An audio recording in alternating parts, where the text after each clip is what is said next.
Assalamualaikum warahmatullahi wabarakatuh. Alhamdulillahirabbil alamin wa bihi nasta'in wa ala umuri dunya wad din wassalatu wassalamu ala asyrofil anbiya'i wal mursalin sayyidina wa maulana Muhammadin amma ba'd. Kepada semua teman-teman penderita asam lambung gerd anxiety psychosomatic disorder dimanapun kalian berada, saya doakan mudah-mudahan kalian semua diberikan kesehatan, segera diberi kesembuhan oleh Allah Subhanahu wa taala, dan semoga kembali pulih seperti sedia kala. Sebelumnya saya di sini mau menceritakan pengalaman saya selama menderita gangguan asam lambung gerd anxiety psychosomatic disorder. Itu yang saya alami sebenarnya sama persis seperti yang kalian rasakan. Untuk kalian semua yang mengalami gangguan asam lambung gerd anxiety psychosomatic disorder, ini sangat penting disampaikan kepada keluarga kalian semua, karena tidak semua orang itu mengetahui apa yang kita rasakan, apa yang kita cemaskan, atau apa yang kita khawatirkan. Terutama kalian semua, ketika kalian mengalami gangguan anxiety, terus kalian cerita kepada orang, itu tidak akan mempercayai atau tidak akan percaya, karena dia tidak mengalami apa yang kita alami gitu. Jadi belum tentu orang yang mendengarkan, kadang aja orang terdekat, baik orang tua ataupun suami ataupun istri itu, ketika menceritakan apa yang kita alami saja tidak percaya gitu. Maka ketika kalian menceritakan kepada orang lain yang sekiranya tidak mempercayai, ya alangkah baiknya jangan cerita, nanti akan mengganggu, ada perkataan yang mengganggu mental kita atau menjadi beban kita gitu. Nah, maka sangat penting dukungan dari keluarga untuk proses penyembuhan bagi penderita asam lambung gerd anxiety disorder gitu.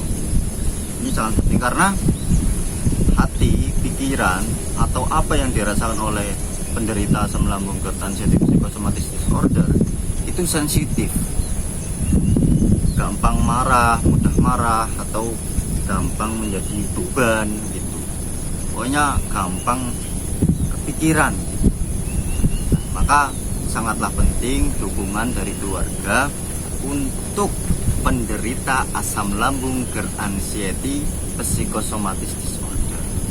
Tolong bagi keluarga yang sedang menghadapi suami ataupun istri ataupun salah satu keluarga yang mengalami gerd anxiety, tolong berilah pengertian, berilah support, dukungan agar lekas sembuh begitu. Jangan dianggap remeh, karena itu sangat susah, cemasnya itu berlebihan. Orang dengar ambulan saja takut, dengar burung saja takut, dengar ambulan pun takut. Pengalaman saya itu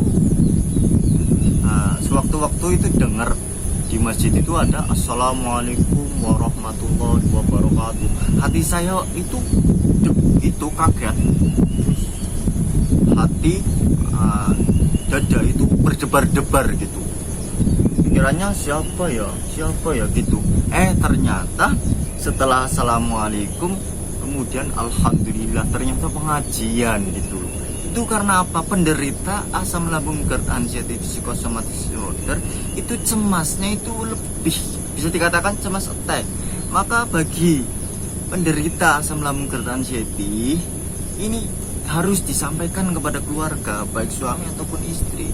Karena kalau tidak disampaikan, nanti kita dianggap sehat. Karena memang fisiknya bagi penderita asam lambung gerd anxiety disorder itu memang kelihatannya sehat, kelihatannya itu normal, maksudnya kayak nggak kenapa-napa gitu. Nah, terus padahal yang kita rasakan itu ya Allah sangat nggak enak. Tapi kalau kita sudah melewati itu, sudah melakukan 3P itu, sudah melakukan metode-metode itu, kita akan ternyata ini sensasi, ternyata nggak berbahaya begitu. Ternyata pola pikir kita yang kacau, atau bisa dikatakan pola pikir kita yang terlalu kemana-mana atau tidak terkontrol begitu. Cara bahasa Jawanya itu mambrah-mambrah, pikirannya nyeleneh gitu. Padahal apa yang dipikirkan bagi penderita asam lambung GERD anxiety psychosomatic disorder itu tidak terjadi apa-apa. Yang menyebabkan seperti itu dikarenakan apa? Karena kita belum melakukan pola pikir, pola makan, dan pola hidup. Kita harus jalani itu dulu, kemudian melakukan metode-metode baik jalan-jalan pagi ataupun jalan-jalan sore. Nah, saya mengalami itu sudah 3 bulanan. Saya pun belum sembuh total, teman-teman. Saya hanya mengajak kalian semua, ayo kita berjuang bersama menuju proses penyembuhan atau kesembuhan asam lambung GERD anxiety psychosomatic disorder. Untuk kalian semua tetap semangat, saya pun semangat. Untuk kalian semua, apapun sensasinya itu tidak berbahaya. Yang penting tetap semangat melakukan metode-metode jalan-jalan pagi. Setelah jalan-jalan pagi, kayak aku ini, kalau saya itu biasanya berjemur ya sekitar setengah jam lah atau 1 jam nggak apa-apa, agar apa, hormon kebahagiaan kita itu kembali pulih karena kita mendapatkan vitamin D murni dari Allah Subhanahu wa Ta'ala, yaitu melalui ciptaannya, yaitu matahari. Apa melakukan, saya itu sudah mengalami 3 bulanan. Saya juga belum sembuh total, tapi saya pengen mengajak teman-teman semua, ayo kita berjuang bersama. Semoga diberi kesembuhan, semoga ada perubahan. Yang maunya merenungi hanya di dalam rumah, ayolah bangkit. Walaupun kadang keliengan, kadang lemas, dan kadang pikiran kemana-mana, takut ini, takut itu dipaksakan. Kalau seandainya belum berani banget, ya minta salah satu anggota keluarga untuk menemani. Sedikit-sedikit lah. Saya itu ya dipaksa awalnya, saya takut ini, kalau ini dan itu pikiran-pikiran negatif itu harus dihilangkan bagi penderita asam lambung GERD anxiety psychosomatic disorder. Tetap semangat, dan ketika kalian sudah sembuh, pasti kalian akan jauh lebih baik. Kalian akan mendapatkan bahagia, dan bahagianya jauh lebih bahagia daripada sebelumnya. Tuh. Terus ketika ada yang bertanya, lah selama kamu menderita asam lambung GERD anxiety psychosomatic disorder, apakah tetap mantang makanan atau memantang makanan? Ya, saya memantang makanan seperti makanan yang ada santan-santannya atau makanan yang terlalu pedas. Terus awalnya saya juga mantang minum kopi, makan bakso, atau merokok. Saya itu perokok aktif, guys. Saya perokok aktif. Tapi setelah saya periksa yang ke-7 itu, ternyata saya sama dokternya dibilangin bahwa kamu itu nggak apa-apa, Mas. Kamu normal semua. Kamu cuma hanya di mental.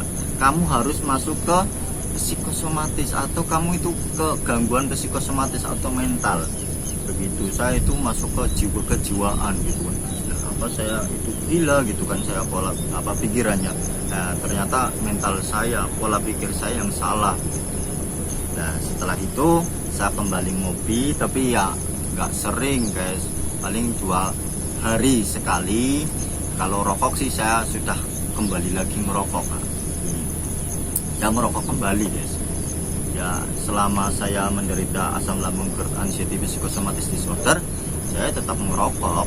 Cuma berhentinya itu sekitar ada 4 hari atau kurang lebih 4 harian lah. Yaitu berhenti merokok karena saya takut kenapa. Dan ternyata setelah saya EKG, di ronsen, dan dinyatakan semua itu sehat, hanya di mental saja sensasi itu muncul karena pola pikir kita yang salah, atau pikiran kita itu yang terlalu mambrah-mambrah begitu. Nah, itu dulu guys. Saya tetap udut guys, tetap merokok. Saya tanya ke dokter, apakah bagi penderita asam lambung GERD anxiety psychosomatic disorder itu boleh merokok, dok? Boleh, itu kan di mental mas, itu bukan ada sangkut pautnya sama paru-paru atau jantung, itu nggak apa-apa gitu. Cuma di gangguan mental saja yang terlalu berlebihan itu. Padahal asam lambung itu penyembuhannya gampang, itu cukup minum kunyit 1 bulan sama makan yang teratur, yang penting perut tidak sering kosong, itu sebenarnya sudah sembuh itu kalau lambung.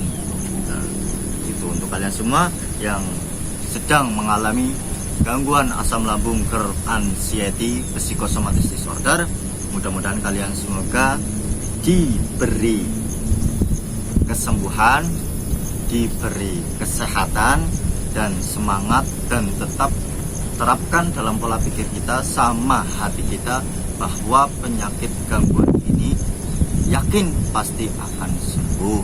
Nah, demikian dari saya, tetap semangat untuk kalian semua, yakin kalian sembuh. Wassalamualaikum warahmatullahi wabarakatuh.